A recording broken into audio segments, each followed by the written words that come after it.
Es el diagrama total, donde el punto A sufre una traslación y el punto B sufre una rototraslación. ¿Cómo hemos analizado esto? Considerando dos movimientos simples.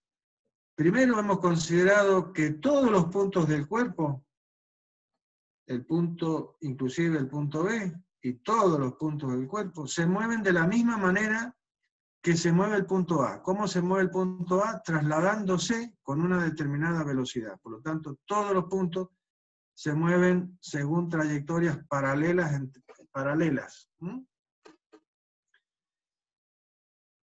Y además, a continuación vamos a considerar que el cuerpo, ¿sí?, está sufriendo una rotación respecto de quién, del punto A. O sea, que el punto A ahora es un punto fijo. ¿Fijo a dónde? A mi sistema de referencia fijo. ¿Sí? Si bien acá no está puesto, en nuestras mentes tiene que estar, tenemos que considerar que este cuerpo está rotando respecto de quién, y de un plano de referencia. Ese plano de referencia es nuestro plano, es nuestro sistema fijo XY. Entonces, este cuerpo está rotando respecto a un punto que pertenece a este sistema fijo. Ya vamos a hablar un poquito sobre ese tema, ahí a continuación. Entonces,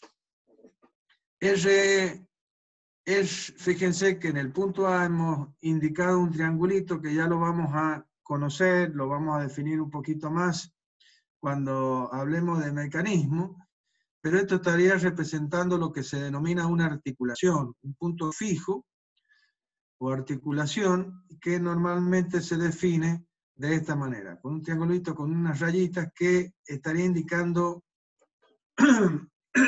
el punto fijo.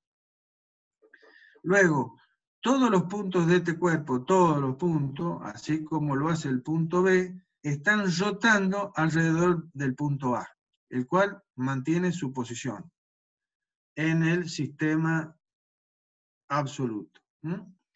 Por lo tanto, este punto seguirá una trayectoria circular alrededor del punto A, cuya y la forma de definir la posición del punto B, como ya lo hemos dicho, respecto del punto A, es a través de nuestro vector posición relativo B de A. Y ese punto, moviéndose a través de esta trayectoria, va a tener una determinada velocidad relativa B de A. Que va a ser como esa velocidad, y va a ser tangente a la trayectoria que sigue este punto, a la trayectoria que sigue este punto, que es una trayectoria circular.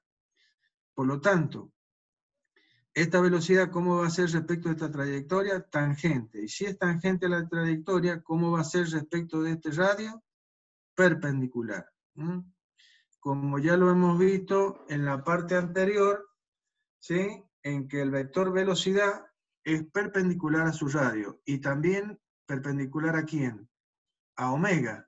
Omega, ¿sí?, también es un vector que estaría colocado ¿sobre quién? Y sobre un eje que pasa por el punto A. Es decir, este cuerpo o esta rebanada de cuerpo que yo estoy considerando planar, está rotando en el plano XY con respecto a un eje que es perpendicular a esa rebanada, a este plano, y que define la intersección con el plano a este punto, que es el punto de rotación. O sea que este punto pertenece al eje de rotación del cuerpo. Y sobre ese eje está ¿quién? Y está el vector omega, ¿sí?, que en este caso, como el sentido de rotación es horario, hemos dicho que el vector sería un vector que tendría la dirección de este eje y entrando al plano de la computadora de ustedes. O sea, tendría sentido negativo. Sería positivo si el vector omega saliese desde la pantalla de sus computadoras, para lo cual este giro sería al revés, sería antihorario. Bien. Entonces, esto sucede realmente por un lado y esto sucede realmente por otro lado. No, lo que está sucediendo a la vez es la suma de estos dos efectos que me dan finalmente este. Esto es lo que realmente está pasando. Nosotros los estamos analizando así, como ya lo dijimos, para hacer más sencillo el análisis usando los vectores que sabemos van a ser más conocidos, básicamente.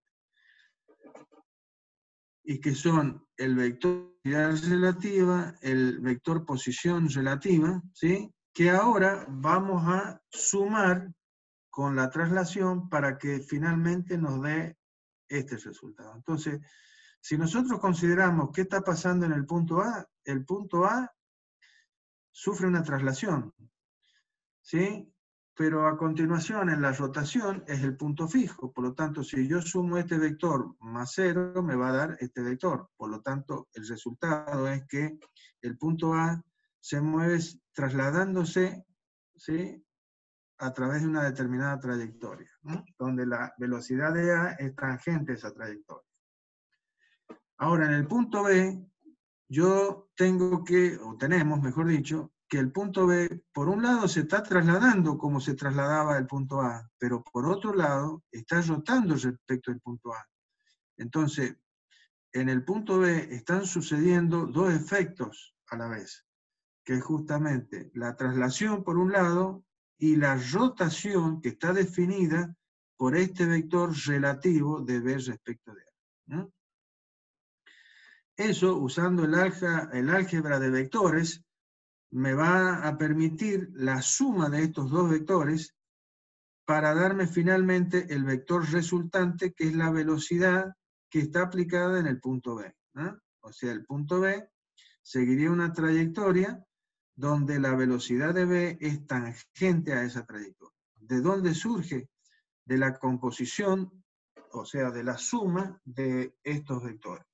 Este vector tiene esta dirección y tiene este sentido.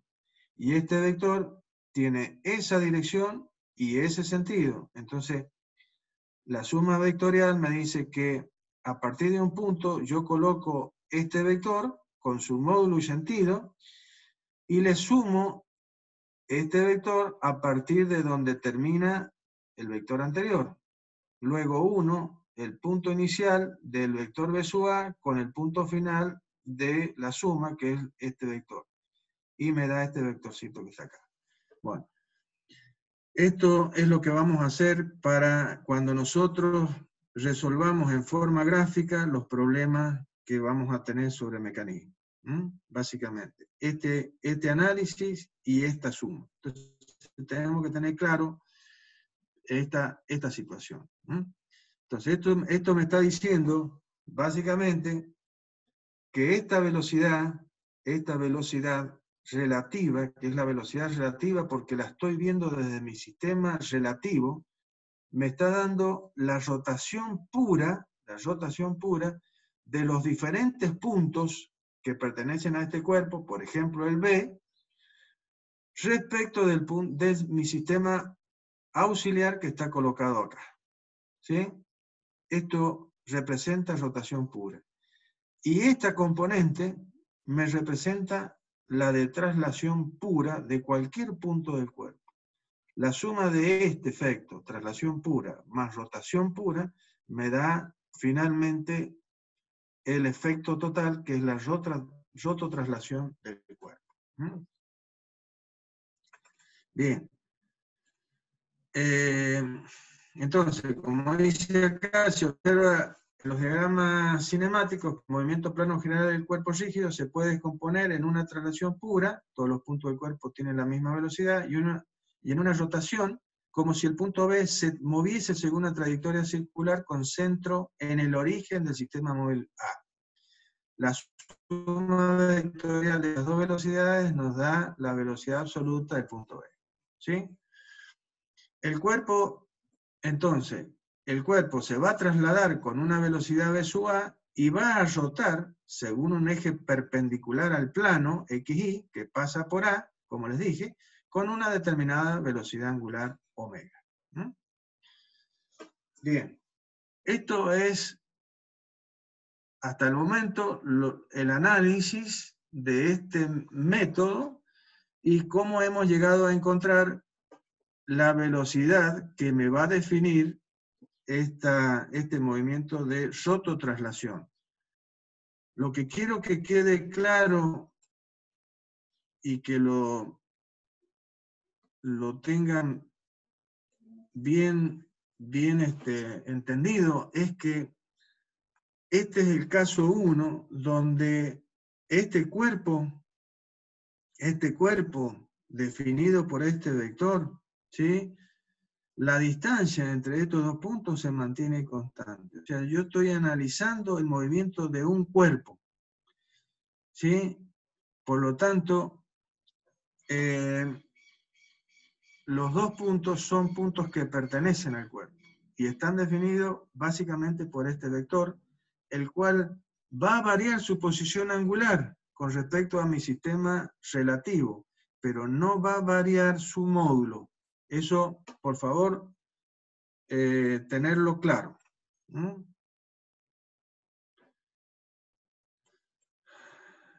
Bien. Esto que voy a hablar a continuación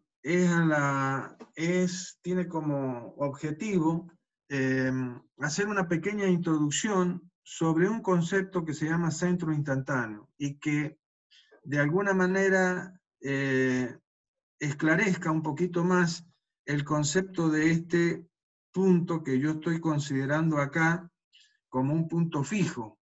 Este punto es un punto fijo y tiene doble pertenencia, porque este punto, estoy diciendo que respecto de este punto, este cuerpo está rotando. ¿Con respecto a quién?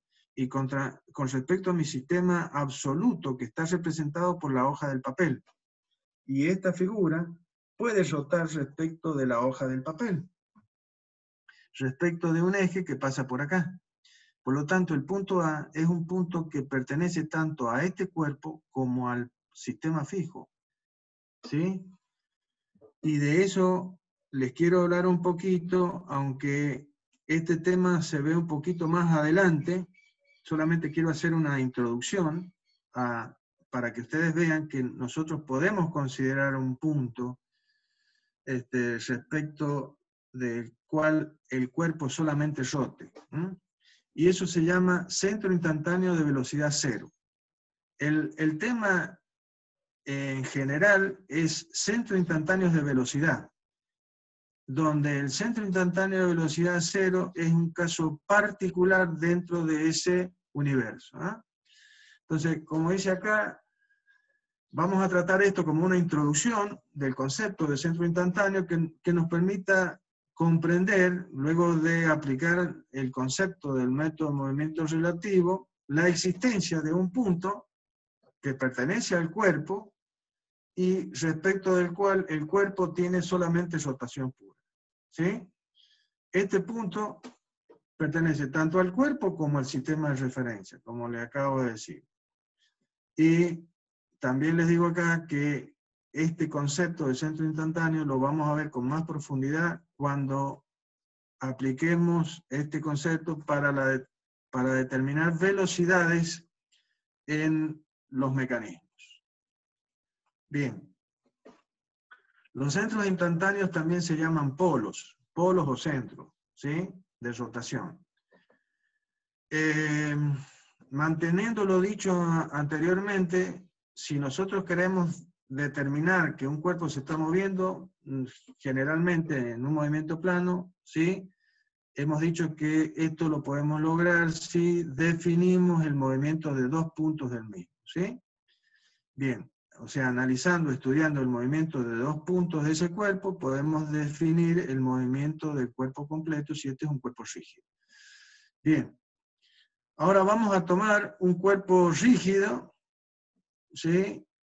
Que va a estar referido al plano fijo. Y el plano fijo, ¿en qué, como ya lo he dicho antes, en qué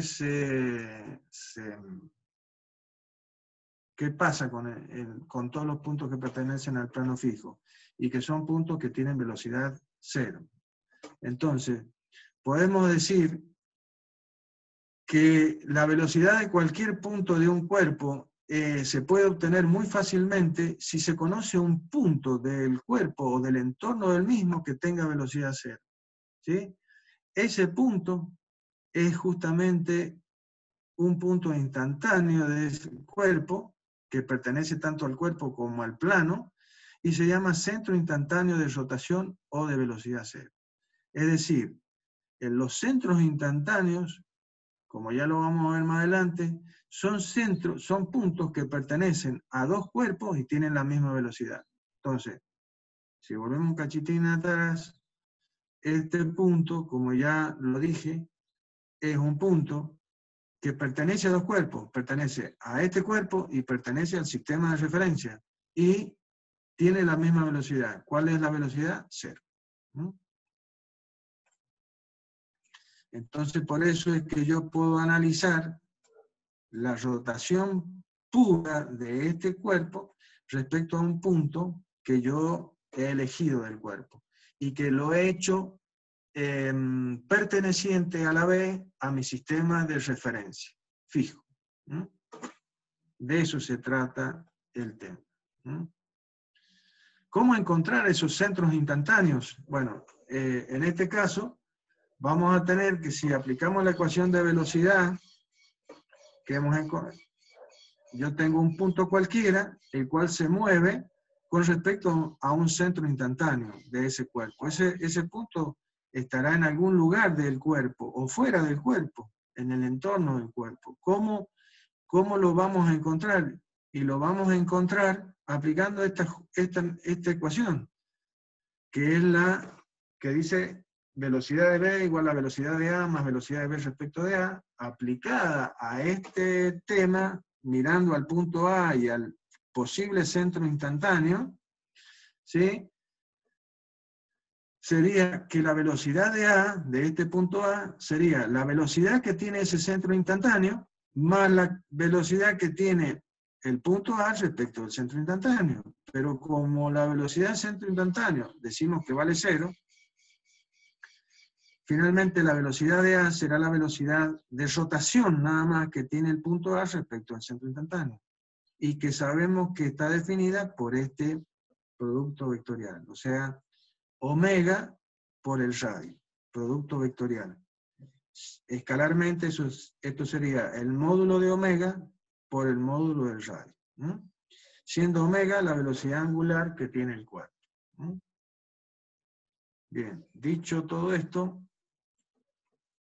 como dice ahí, entonces el centro instantáneo pertenece al eje de rotación del cuerpo, es el punto de intersección entre el eje y el plano donde está ubicada la rebanada del cuerpo que está rotando en este caso respecto a este punto, ¿sí? Bien, pero si vamos a lo general, este cuerpo no solamente está rotando, sino está trasladándose. Entonces, este centro instantáneo, por eso se llama centro instantáneo. Porque, ¿qué va a pasar con este punto? Y se va a ir moviendo, porque el cuerpo, además de rotar, se traslada. Entonces, este punto, que es la intersección del eje de rotación con el plano, va a ir cambiando su posición en el plano.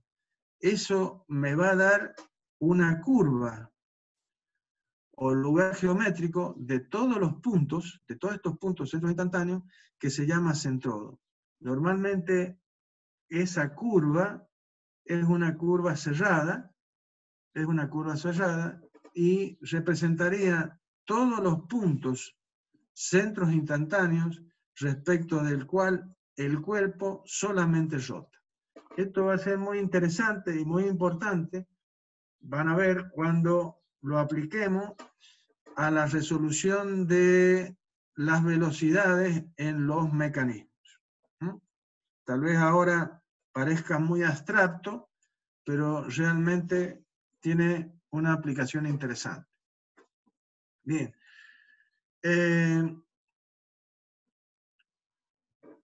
¿Cómo podríamos encontrar los centros instantáneos?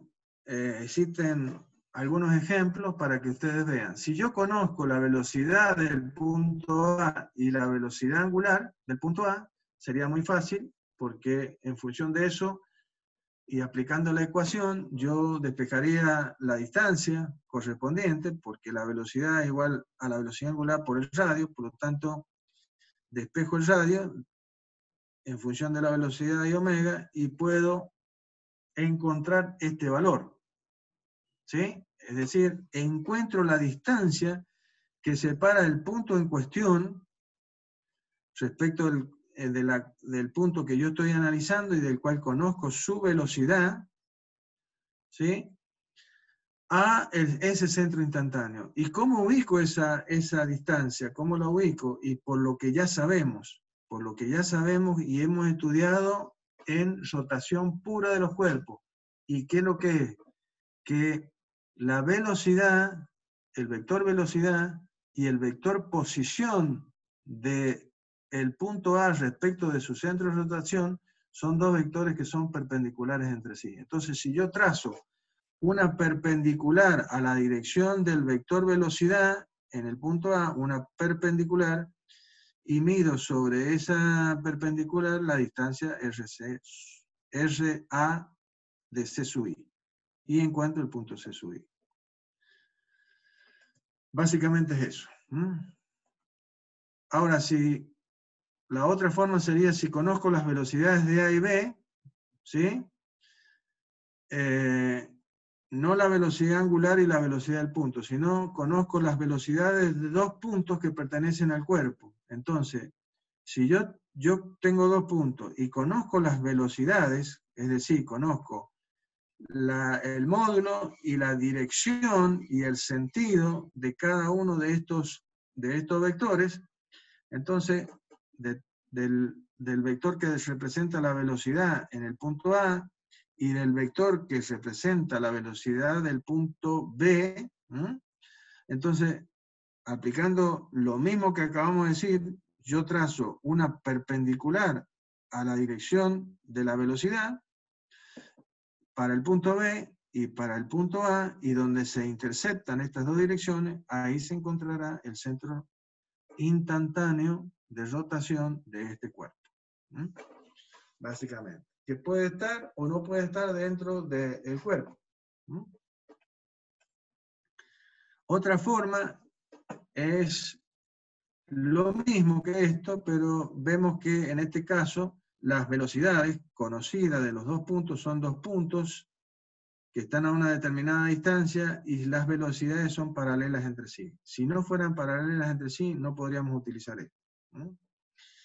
Lo que vamos a usar aquí es un concepto de triángulos proporcionales. Hay una proporcionalidad en esto. Por lo tanto, yo tendría que unir a los puntos A y B, y esta recta que resulta debería ser perpendicular a cada una de las direcciones de las velocidades, como hemos dicho acá.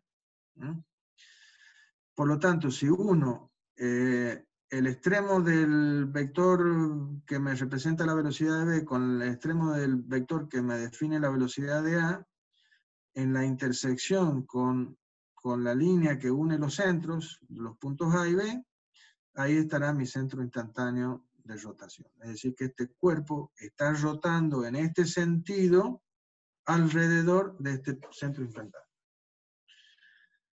Lo mismo pasaría si yo conociese las velocidades de dos puntos y estos dos puntos tuvieran, por ejemplo, estas velocidades que son paralelas pero que no mantienen no tienen igual módulo. Eso también está indicando que hay una proporcionalidad, es decir, yo uno los puntos de aplicación de los puntos que estoy analizando, y luego los extremos, y donde se corten esas dos líneas, nos vamos a determinar el centro instantáneo. Esto representa una proporcionalidad.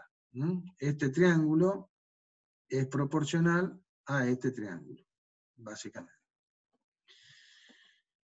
Y otra posibilidad que podríamos tener es que yo tenga estas dos velocidades que son paralelas, como está pasando acá, pero que a su vez las dos velocidades sean iguales. Si son iguales, ¿sí? ¿Qué va a pasar?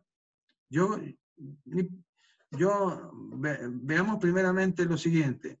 Las dos velocidades son, los dos puntos tienen la misma velocidad, eso es lo que quiero decir, perdón. Tienen la misma velocidad. Por lo tanto, yo tendría que buscar el centro instantáneo, como lo hicimos, ¿a dónde lo hicimos? Lo hicimos acá. Trazando que las perpendiculares a ambas direcciones de las velocidades, ¿sí? Entonces, ¿qué vamos a hacer acá? Y vamos a hacer lo mismo, ¿sí? Entonces trazamos la perpendicular a la velocidad de B y la perpendicular a la velocidad de A, pero resulta que como las dos velocidades son las direcciones de las dos velocidades son paralelas, y las dos direcciones que me indican el radio también serán paralelas. ¿Y dónde se cortan dos rectas que son paralelas?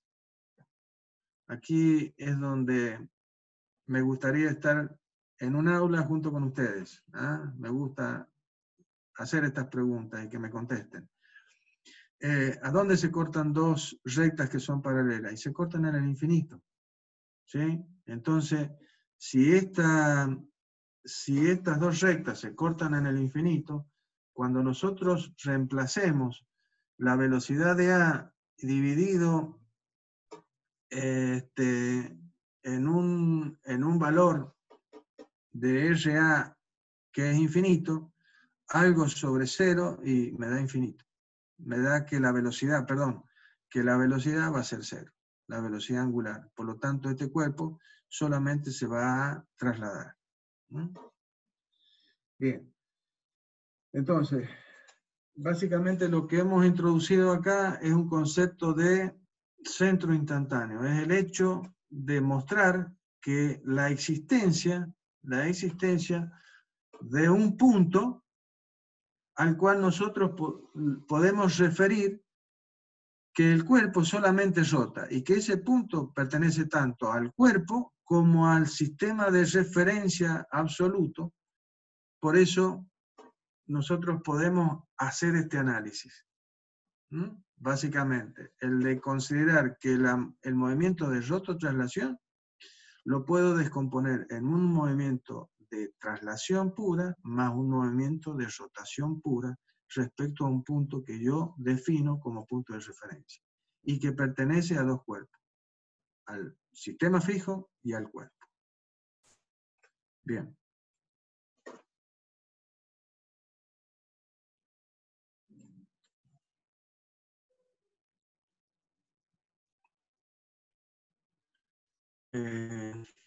Bien. Terminado el tema de velocidades y del punto, finalmente tendríamos que tener la aceleración, ¿sí? La ecuación que me define la aceleración en este movimiento de rototraslación con sistema de referencia que sufre solamente una traslación. Entonces, la ecuación de velocidad la vamos a derivar, ¿sí? Y vamos a encontrar la ecuación de aceleración. Siempre el tema está sobre este vector, que es el vector relativo, y es el vector que tiene que ver con mi sistema auxiliar, y con el comportamiento de mi sistema auxiliar. Entonces, así como decíamos que el vector posición tenía componentes sobre los dos ejes X1 y 1, este vector velocidad tendrá también componentes sobre, o sea, acá tenemos al vector posición del punto B con respecto al punto A. Y seguramente vamos a poder trazar una trayectoria aquí donde vamos a poder trazar un vector que será tangente a esta trayectoria y perpendicular a este radio. Ese vector velocidad, que puede ser de este sentido o aquel sentido, ahí tenemos la trayectoria. Entonces el vector velocidad va a tener la dirección de la tangente a esta trayectoria. Su sentido puede ser hacia allá o hacia allá, no importa, no me interesa. A lo que voy es que este vector también va a tener componentes sobre cada uno de estos ejes, ¿no? Bien, volvamos.